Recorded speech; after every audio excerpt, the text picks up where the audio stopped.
Aku udah ada perasaan. Begitu kejam ulama. Kalau aku masuk Nasrani, siapa menjadi dosa? Ulama. Siapa yang berjaya kira-kira? Orang Nasrani. Mari ikutku. Mari ikutku. Aku yang bisa menunjukkan kebenaran kepadamu. Kan begitu. Jadi pendeta yang paling diagungkan. Tahun 1990 udah ditawar. Bapak mau masuk ke apa? Mau cewek sini semacam mana cantiknya? Mobil apa mau kepingin bapak pakai? Kebun, kalau tinggal di sini berapa lebar kebun? Kami bisa usahakan ke bapak. Namun bapak jadi pendeta di tempat kami. Sumpah demi Allah. Kalau aku datang sekarang, langsung diterima. Aku malu sih ada tempat lari, nggak takut aku.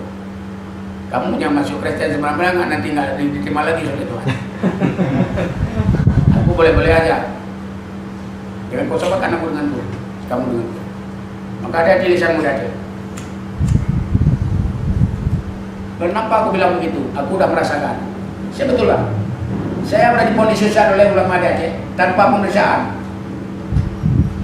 Kau orangnya sesat dan misalkan alias kafir, ini saksi. Cuma nggak kami rekam karena rusak rekaman kami waktu itu.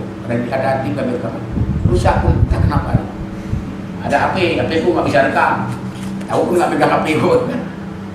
Berani bang diputuskan tanpa pemeriksaan.